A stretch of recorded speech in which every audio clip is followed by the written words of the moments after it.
What makes environments beautiful? What distinguishes the beauty of a city, for instance, from that of a meadow or a forest? How do emerging technologies affect our experience of cities?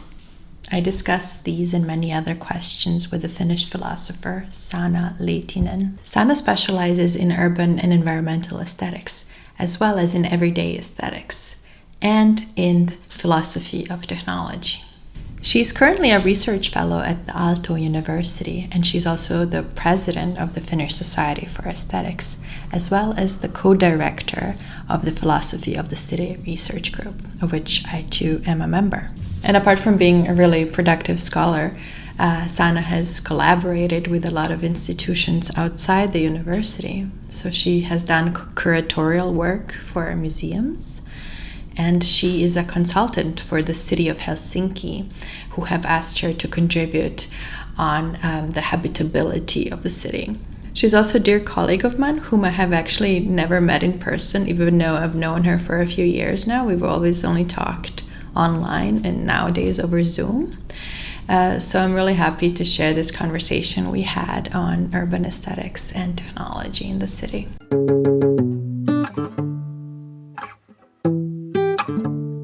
Hi, Sanna. Thanks so much for agreeing to be part of this YouTube channel and for agreeing to an interview on your specialty, your area of expertise, urban aesthetics and environmental aesthetics. Thank you, Thea. Thanks for having me here. So I read your introduction to the special issue on urban aesthetics of the journal Contemporary Aesthetics. And you write that the topic, this kind of new emerging topic of urban aesthetics, developed from environmental aesthetics. And you're an expert in both fields. So could you tell us a little bit something about this field of environmental aesthetics? What makes a natural environment beautiful? Well, that's a very good question. And I think also, even though I have been focusing on urban aesthetics to some extent, we really need to understand our appreciation of natural environments that are kind of foundational also for our interest in the urban environment. And as a philosophical special field, environmental aesthetics stems from the 1960s approximately, although of course there has been discussions about natural beauty and beauty of nature already before that. But as this kind of unifying field, it stems from the overall environmental concerns of the 1960s. And kind of from this recognition that we are permanently destroying natural environments. So the ecological worry is quite largely behind the interest in the beauty of natural environments. And from the beginning, since the 1960s, and what is still very prevalent in environmental aesthetics is kind of the interest in understanding how other factors and what factors in particular influence our perception of beauty. So quite somehow related to philosophy of art, there is this recognition that our knowledge about the phenomena, our understanding, our interpretation are, for example, factors that influence how we perceive things and what we think of as beautiful. So some of the central questions at the moment really relate to ecological value, how to increase sustainability in different types of natural environments. And this is also something that takes us to urban aesthetics directly, this idea of sustainable practices, sustainable human practices and ecological values. That's great. And it takes me right to the next question. So if you say that urban aesthetics developed from environmental aesthetics, how is the city special? What makes the beauty of the city different from the beauty of like a meadow or a forest, for instance? Well, I think we tend to think that urban environments are really human environments to the extreme, that everything is somehow planned and decided or executed as a sign of human intention. And this human intentional activity is what marks urban environments. And there tends to be still a very strong dichotomy between natural and urban environments, which is not maybe the whole truth, of course, but we still tend to think through these kinds of dichotomies to a very, very like large extent. But even the most natural environments are not without human interventions or with human signs. And even in cities, not everything is entirely planned and designed by humans, but there are also a lot of kind of interventions from other species and really like natural, maybe not natural in the more traditional sense of naturalness taking place in cities. So there isn't perhaps that big of a juxtaposition between natural and urban environments, but we should look at them as a spectrum in a way that there are different types of different types of environments also kind of in the between zone. Yeah, cool. And in your research, you make this distinction between extraordinary experiences of beauty in the city, such as looking at a like heart-stoppingly beautiful view, like Florence, for instance, and everyday aesthetics of the city. So the first is more like the first is more associated, for instance, with a tourist gaze, somebody who's going around looking for Instagrammable views and vistas. And the other is rooted in everyday engagements with the city. So there's this bodily aspect. For instance, you go jogging and you experience the beauty of the city on the move. But when we think of urban aesthetics in kind of like a colloquial sense, the former comes to mind more readily. Like we think of Instagram and we think of tourist spots often. So maybe you could tell us a little bit more about the latter, about engaged everyday aesthetic experience of the city. How would you characterize it? And what would you say about it? Well, this idea stems in my own work from recent developments in everyday aesthetics. It's a very interesting field which really tries to understand the aesthetic undertone of everyday life and very much focuses on objects and events and relations between people. And what I have been working on is to understand this everyday aesthetic dimension in the sphere of urban life, of course. And yeah, really to describe what kind of aesthetic undertone is prevalent even during those moments when we are not fully aware that something is like aesthetically affecting us or influencing us. So not really going all the way towards these extraordinary events, spectacles, or something that we really like to share with our other people, like the social media aspect, for example. I think that is quite fascinating. But what are the more mundane things and which are familiar and which are very often recurring in our own events, in our own life events, and which are defined to a large extent by familiarity, but also by habits and routines and those kind of inevitable moments of living your life in a city. Yeah, I think that's really interesting because often like the paradigm for aesthetic experience is going to a museum, like an institution dedicated to art, and then really intentionally looking at works of art. And that just kind of brackets out so many different other possibilities of aesthetic experience and engagement in the everyday life that are not intentional or focused, but are kind of peripheral and atmospheric. Yeah, and still to a large extent they are acknowledged. Like for example, in urban planning, it's not like totally insignificant like how places look like, but still in aesthetics for some reason there hasn't been maybe yet enough interest in those kinds of like really like the living conditions and what kind of aesthetic possibilities they offer in the midst of everyday life. And I've been interested in like transportation, urban mobility, aesthetics of mobility is one very interesting, very small tradition inside philosophical aesthetics, which is kind of interested in, as you described, when we are moving through the city. And you have been writing about kinesthetic experiences in the city. So what that offers to us and how do we experience these places through motion, and also by just staying in places of transit, in bus stops or metro stations, or even in the private bubble of a vehicle, like those places where we can actually spend quite a lot of time during our day. So it's not insignificant what kind of experiences are available there. Yeah, definitely. This is a new, emerging, very exciting field that you're pioneering in. And like you mentioned, transportation technology, but cities in general are kind of like the cradle of new technologies. It seems that whenever something new comes up, it's usually first manifest in large cities. So first it was like the carriages and horses and the watch, for instance, like, and then now it's self-driving vehicles and so on. So could you say this is something that's another field you're specializing in, technology in urban aesthetics? Could you tell us how technology can affect our experience of the city in a more general way?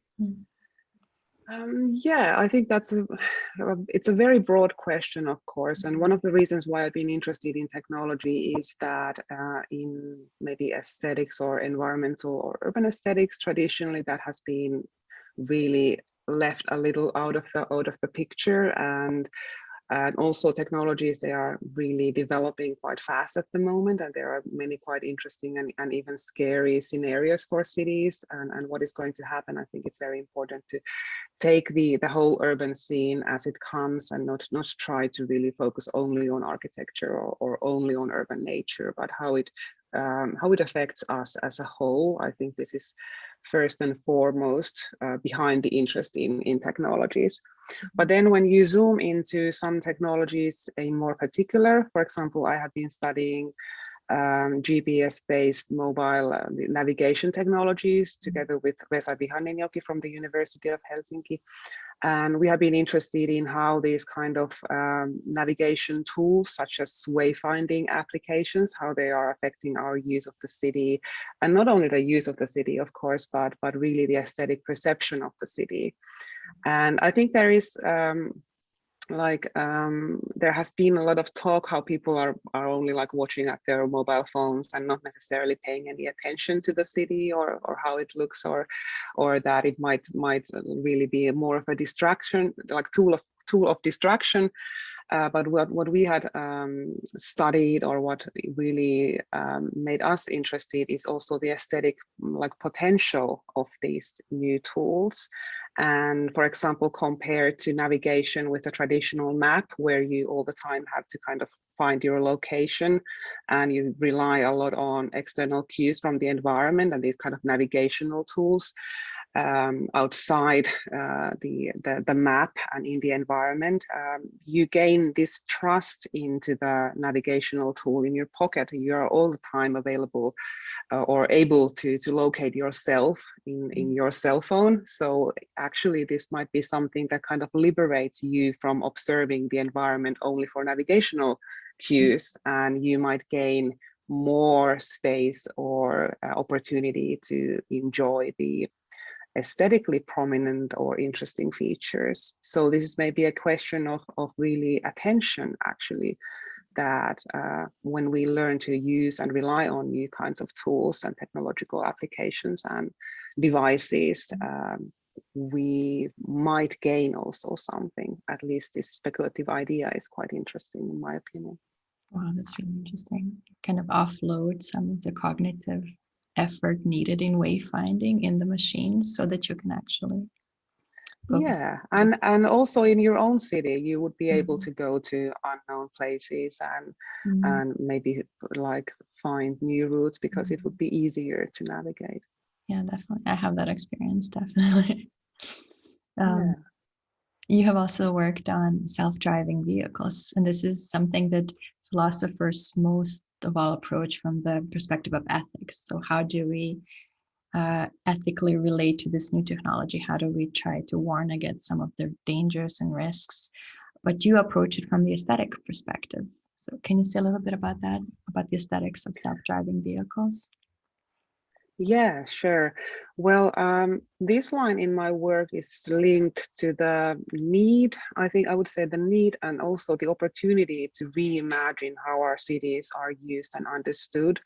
So really, there is kind of worry in the science community that due to how the automated vehicle designs are proceeding at the moment, we might be losing some opportunities to make changes that would actually make the quality of life better for urban citizens. And aesthetics, and especially focus on urban everyday aesthetics, could be one way to emphasize that these kinds of the idea of a vehicle and private vehicle in the first place might not be the best solution to increase well-being and increase the quality of life for people living in cities, and that we also need to take into account that cities are very different, so we cannot have just one model of doing things.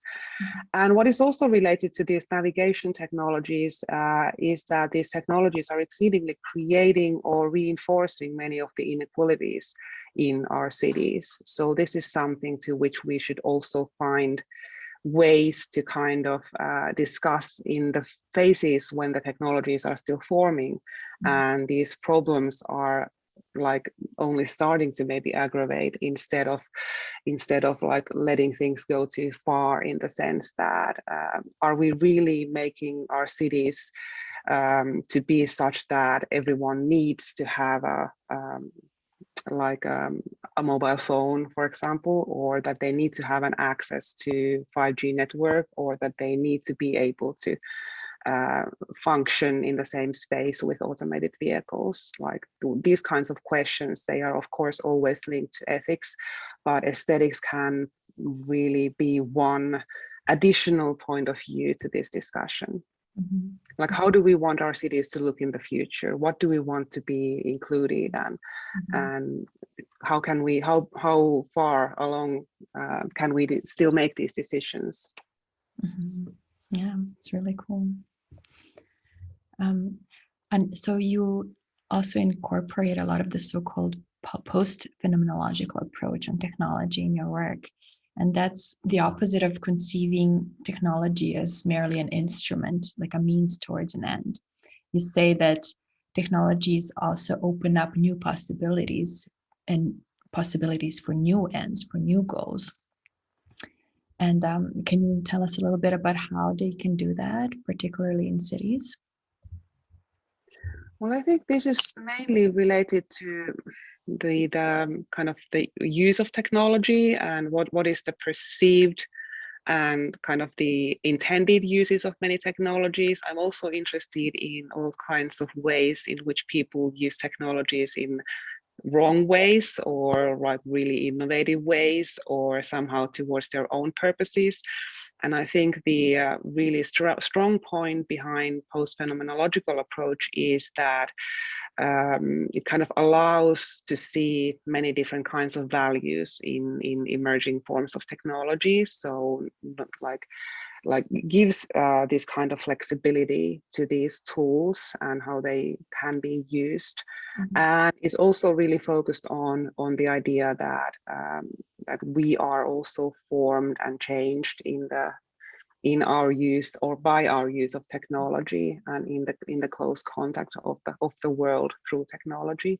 So I think this is a very kind of flexible perspective to new and emerging technologies in cities. It's kind of an interactive perspective because we shape the world with our tools, but then also our tools shape us and the way we think about our possibilities. Yeah, yes, definitely. And this kind of like co-creation and how we also might be sometimes a bit rebellious or find alternative ways to use technology. I think we should have a closer look at those methods as well. Nice, yeah. And like some of your newest research is on 5G networks. So what fascinates you the most about this emerging phenomenon? Yeah, well, I'm glad you asked. I'm starting this kind of research collaboration with Dr. Delfina Fantini van Ditma from the Royal College of Art, and she comes from the design research perspective, and we both found an interest in the way 5G installations are changing urban aesthetics. Actually quite fast, but still very in a very slight manner. So not many people are aware of how these antennas and small cell towers are taking place in cities. But usually once we show some images, people start paying more attention even in their familiar environments, and they start noticing that, oh, actually we do have quite many antennas around. And usually I just don't look to those directions, and we might be thinking like, how is this changing the urban landscape? But all in all, I think it's the interest in 5G, of course, goes beyond these kind of obvious aesthetic changes. It also goes towards the idea that how we eventually end up employing this technology. So there is a lot of sort of fascination of the new from my part as a researcher, because it's still in the phase of being installed. So we don't know exactly what kind of forms the use will take. And also that the idea that it's a partially incremental technology, but then again, the full consequences of 5G are really labeled as being disruptive. So there will be, like, we are expecting to have some huge changes to the way we are able to use the city. At least this is now kind of the general talk about the topic. So I think that it's very important research-wise to stay attentive, to stay active, and try to understand as much as possible about these new and emerging forms of technology, and hopefully be able to join the discussion into, again, like reimagining how our cities could be, or how they should be, and how they could be designed in a way that increases the quality of life or well-being, aesthetic well-being being one facet of that, but also social equality, and in a way this kind of cohesion that we create some harmony in the way how people behave towards each other, and how we can all live together in cities. Wow, that's really cool. Thanks so much. Your research is, for me, an example of how philosophy is relevant to these really like emerging and urgent questions that concern everyone. Thank you. Likewise. Thanks for the conversation, and all the best in your future research. And see you at the next conference. Yes. Bye, Sanna. Thanks, Thea.